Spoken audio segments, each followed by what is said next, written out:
এটা একটা খুব গুরুত্বপূর্ণ সময়, একই সাথে খুব ভালনারেবল টাইমও বাংলাদেশের জন্য। কারণ এই কোটি বেকার তরুণদের যদি কর্মসংস্থান না করা যায়, তাদের যদি ব্যস্ত করা না যায় গঠনমূলক কাজে, তাদের রুটি রুজির তৈরির পথ বের করা না যায় এবং সেটাতে তাদের আগ্রহী করা না যায়, তাহলে নানা রকম জটিলতা তৈরি হতে পারে দেশের অভ্যন্তরে। কারণ এইটা একটা বিশাল সংখ্যা। যে বাংলাদেশের সব থেকে বড় সম্পদ হচ্ছে মানব সম্পদ, এবং সেটা নিয়ে কারো কোনো তর্ক নেই।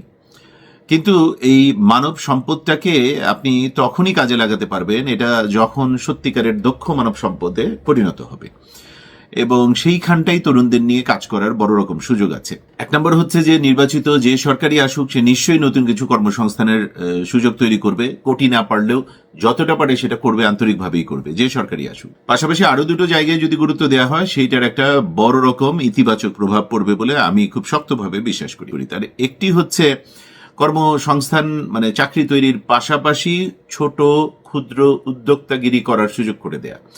বাংলাদেশ যেহেতু 20 কোটি মানুষের দেশ কমপক্ষে, এখন হাজার রকম কায়দা আছে সেবা সংশ্লিষ্ট ক্ষুদ্র উদ্যোক্তাগিরি করার, হাজারটা কায়দা আছে। এবং ব্যবসা সেটা যদি সততার সাথে করা হয়, সেটা পৃথিবীর মহানতম পেশা। সততার সাথে, দক্ষতার সাথে, আন্তরিকতার সাথে করা হয়, এবং সেটা করার জন্য বাংলাদেশের এই লাখ লাখ বেকার গ্র্যাজুয়েট তরুণেরা নিশ্চয়ই রেডি আছেন, হবেন। তাদের পথ দেখাতে হবে যে কি কি জায়গা, সেই আইডিয়াগুলো তাদের সাথে। সরকারের এইখানে একটা গবেষণা সেল থাকা উচিত, যে গবেষণা সেল একেবারে হাতে কলমে দেখাবে যে এত অল্প বিনিয়োগে এই জাতীয় সেবা, এই 100 রকম সেবা বাংলাদেশে দেয়া যায়, যেটা জেলা ভিত্তিক হতে পারে, যেটা উপজেলা থানা ভিত্তিক, ইভেন 4,500 ইউনিয়ন ভিত্তিক হতে পারে। গ্রামে বাংলাদেশে ইউনিয়ন পর্যায়ে একটা তরুণী যদি সৎভাবে 20-30 হাজার টাকা আয় করতে পারে ছোট উদ্যোক্তাগিরি করে, সেটা তো নিঃসন্দেহে ঢাকা শহরের 50,000-এর সমান। কিন্তু ঢাকা শহরের যে লাইফের যে স্ট্রেসটা, সেই স্ট্রেসটা তাকে নিতে হচ্ছে না। তার এই লিবার্টিটা থাকছে, সে নিজের গ্রামে থাকছে, পরিবার পরিজনের সাথে থাকছে, বাবা মার সাথে থাকছে, গ্রামের বিশুদ্ধ বাতাস, বিশুদ্ধ খাবার পাচ্ছে, এবং সে সৎভাবে তার রুটি রুজি আয় করছে, এবং সেটা একটি সেবা দেওয়ার মধ্য দিয়ে। সেগুলা কতগুলো কি কি কায়দা আছে সেটা সরকারের গবেষণা সেলকেই বের করতে হবে। এটা হচ্ছে দ্বিতীয় জায়গাটি আমি বলছিলাম। তৃতীয় জায়গাটি হচ্ছে, আমি যেটা অনবরত বলে যাচ্ছি অনেক বছর ধরে আমাদের এই প্ল্যাটফর্মগুলোতে, সেটা হচ্ছে দক্ষ মানব শক্তি তৈরি করা, কমিউনিকেশন স্কিলসটাকে বেটার করা, overall communication skills, professional etiquette manners বাড়ানো, ইংরেজি দক্ষতা বাড়ানো বেসিক লেভেলে। ইন্ডিয়া, ফিলিপিন্স, চায়না, পুরো দুনিয়ার আপনি যে দেশেই যান সেখানে আপনি দেখবেন যে এরা বেসিক লেভেলের কাজগুলো করছে। সমস্ত টেকনিক্যাল জবগুলোর বড় অংশ সব দেশে দেখবেন মোটামুটি হারে এই তিনটা মানে ন্যাশনালিটির মানুষদের হাতে, এবং পাশাপাশি অন্যান্য দেশও আছে। তো সুতরাং এইটা আমাদের জন্য একটা প্রুভেন কায়দা।